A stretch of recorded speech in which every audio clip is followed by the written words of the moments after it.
The text came late at night, glowing against the dark of my kitchen, like a small, cruel secret. "You won't be joining us, Mom. My wife thinks it should just be her family this time. You've already helped enough by paying for everything." I reread it twice, hoping I'd misunderstood. But the words didn't move, didn't soften. My son, my only son, had written them. And suddenly the room that had always felt warm turned cold. The clock on the wall ticked louder than it should have, matching the hollow thud of my heart. 2 nights before the vacation I had dreamed about for years, I sat at my kitchen table surrounded by half-packed gift bags. Each one had tiny sunscreen bottles and a handmade tag for my grandkids. I had even wrapped small souvenirs, keychains that read, "Aloha from Grandma." My hands were still sticky from the tape when I read the message. He didn't even call. Not a thank you, not a gentle excuse. Just a text that quietly erased me from the picture I'd been painting for 3 long years. It wasn't as if I hadn't noticed things shifting.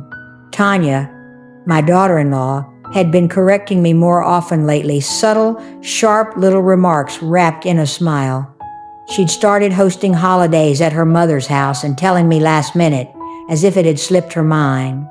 The way she looked past me when I spoke, not through me but past, said more than her words ever did.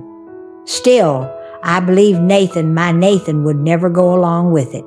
This was the boy who used to pick wildflowers for me on Mother's Day and say I was his best friend. I glanced at the duffel bag I'd packed for myself. 2 sundresses I hadn't worn since my husband James was alive, his photo framed for the dinner table, and a lavender candle I'd planned to light with the family in his memory. I could almost see the beach we were supposed to stand on, bare feet in warm sand, my grandson asking, "Did Grandpa love the ocean too?" And me answering, "More than anything." But that dream dissolved with a single message. The trip wasn't just a vacation. It was my promise to James, the one I made after he passed. I'd take the family back to the island where we'd spent our honeymoon, give the grandkids the same laughter, the same sunsets we once shared when we couldn't afford much, but still had everything that mattered. I thought that trip would bring us closer again. Instead, I sat in silence, phone face down on the table, wondering how love could shrink to a single cold sentence. I thought about calling him, asking why. But what do you say to your own child when he's decided you don't belong? The shame burned hotter than anger ever could. Not because I was uninvited, but because I'd believed I still mattered. I finally stood, walked to my desk, and opened my laptop. The folder marked Hawaii Family Trip blinked on the screen. Inside was the account I'd built since retirement, over $21,000 saved in small, quiet sacrifices.